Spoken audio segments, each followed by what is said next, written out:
بسم الله الرحمن الرحيم. وعن عبد الله بن مغفل رضي الله عنهما قال: جاء رجل إلى النبي صلى الله عليه وسلم فقال: إني أحبك. قال: انظر ما تقول. فقال: والله إني لأحبك 3 مرات.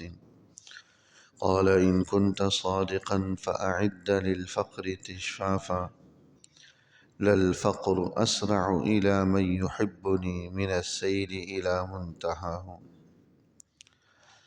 حضرت عبداللہ ابن مغفل رضی اللہ تعالی عنہ حضور علیہ السلام کے جلیل القدر صحابی ہیں۔ فرماتے ہیں کہ ایک دفعہ ایک صاحب حضور علیہ السلام کی خدمت میں حاضر ہوئے اور عرض کیا: انی احبک، اے اللہ کے رسول صلی اللہ علیہ وسلم، میں آپ سے بڑی محبت کرتا ہوں۔ حضور علیہ السلام نے اس پر فرمایا کہ انظر ما تقول، ذرا سوچ لو کیا کہہ رہے ہو، کیونکہ ہر بات کی کچھ نہ کچھ قیمت ہوتی ہے، قیمت ادا کرنی ہوتی، لہذا پہلے سوچ لو، سمجھ لو، تول لو، پھر بولو۔ کہیں ایسا نہ ہو کہ محبت کا دعویٰ کرو پھر اس کی قیمت نہ چکا سکو، اس کا حق ادا نہ کر سکو۔ فقال: واللہ انی لأحبک 3 مرات۔ تو ان صاحب نے پھر یہی بات فرمائی: واللہ انی لأحبک، اے اللہ کے رسول صلی اللہ علیہ وسلم، میں آپ سے محبت رکھتا ہوں۔ 3 دفعہ یہ بات انہوں نے قسم کھا کر کہی۔ پھر حضور علیہ السلام نے فرمایا کہ ان کنت صادقا فأعد للفقر تجفافا، کہ اگر تم اپنے دعوے میں سچے ہو، محبت کے دعوے میں سچے ہو، تو اپنے آپ کو تم فقر و فاقہ کے لیے تیار کر لو۔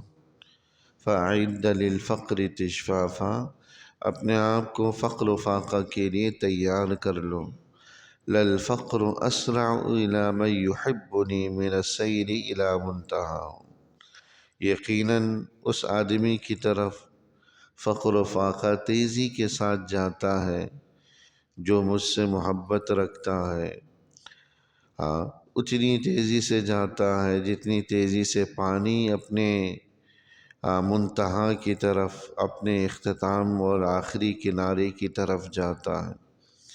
یعنی اگر پانی کو کسی ڈھلان والی جگہ پر چھوڑ دیا جائے تو کس قدر تیزی سے وہ اپنے آخری کنارے کی طرف جاتا ہے، اور راستے میں آئی بھی ہر چیز کو بہا کر لے جاتا ہے، ہر رکاوٹ کو ختم کر دیتا ہے اور اپنے کنارے پر پہنچ جاتا ہے جہاں اس نے پہنچنا ہے۔ تو جتنی تیزی سے یہ پانی اپنے کنارے کی طرف جاتا ہے، اس سے کہیں زیادہ تیزی کے ساتھ فقر و فاقہ اس آدمی کی طرف آتا ہے جو مجھ سے محبت رکھتا ہے۔ یہ بات حضور علیہ السلام نے ان صحابی سے فرمائی جنہوں نے حضور علیہ السلام سے محبت کا دعویٰ کیا تھا۔ ویسے تو حضرات صحابہ میں سے ہر صحابی حضور علیہ السلام پر اپنی جان نچھاور کرنے والا، اپنی جان سے زیادہ عزیز رکھنے والا تھا، اپنی جان سے زیادہ حضور علیہ السلام سے محبت رکھنے والا تھا، اپنی جان سے زیادہ حضور علیہ السلام کی فکر کرنے والا تھا۔ اسی لیے بعض روایات کے اندر آتا ہے کہ ایک دفعہ حضور علیہ السلام نے یہ جملہ فرمایا: المرء مع من احب، کہ کل قیامت والے دن آدمی اسی کے ساتھ ہوگا جس کے ساتھ وہ محبت رکھتا ہے۔ المرء مع من احب، کل قیامت والے دن آدمی اسی کے ساتھ ہوگا جس کے ساتھ وہ محبت رکھتا ہے۔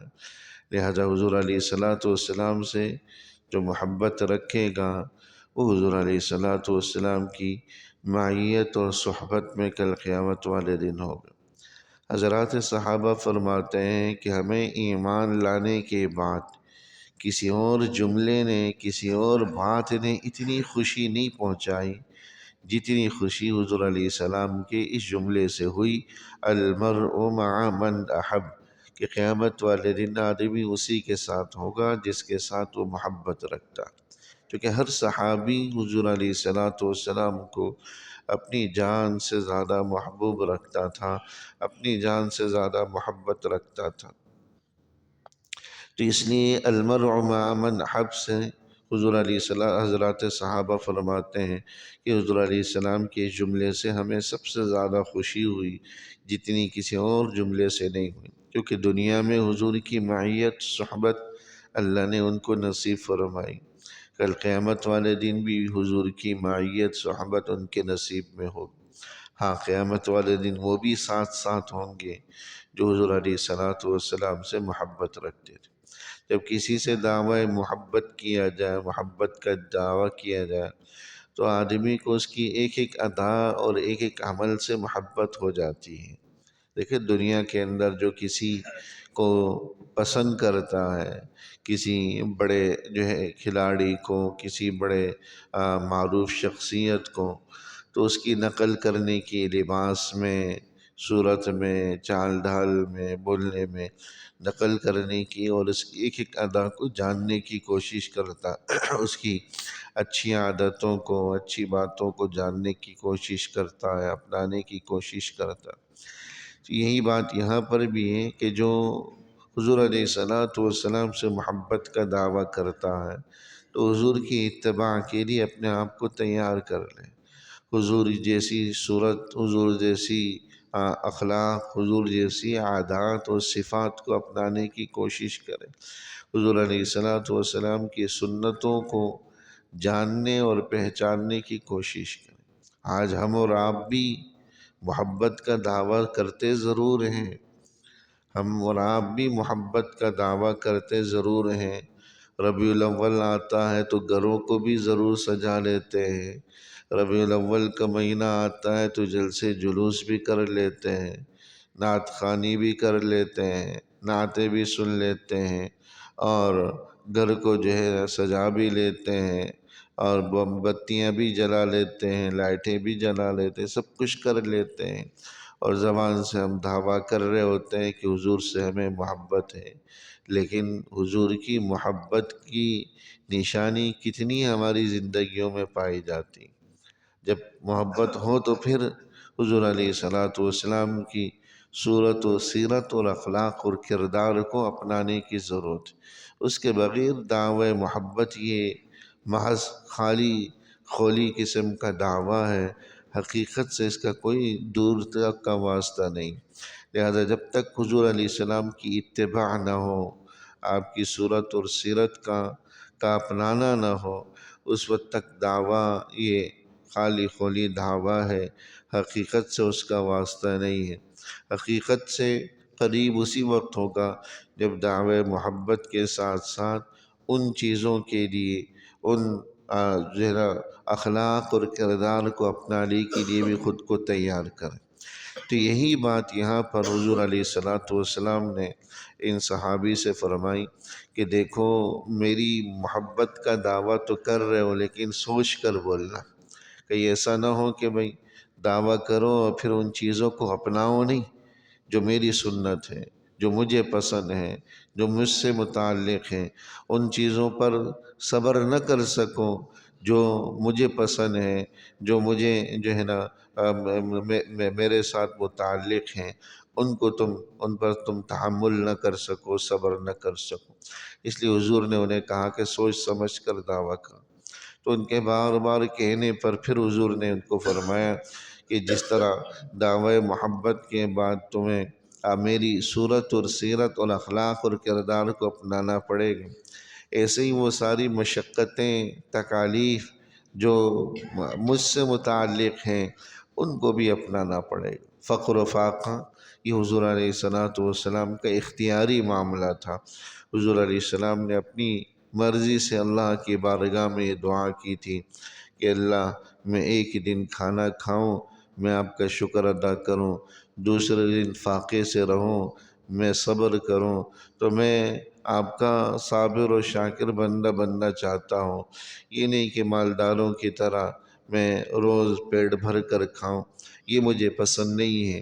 تو فقر و فاقہ حضور علیہ الصلوۃ والسلام کا اختیاری عمل تھا، اس لیے ان صحابی کو بھی حضور نے فرمایا کہ للفقر اسرع الی من یحبنی، کہ فقر و فاقہ اس آدمی کی طرف بڑی تیزی کے ساتھ جاتا ہے جو مجھ سے محبت رکھتا ہے، اس پانی سے بھی تیز جاتا ہے جو پانی اپنے کنارے کی طرف جا رہا ہو۔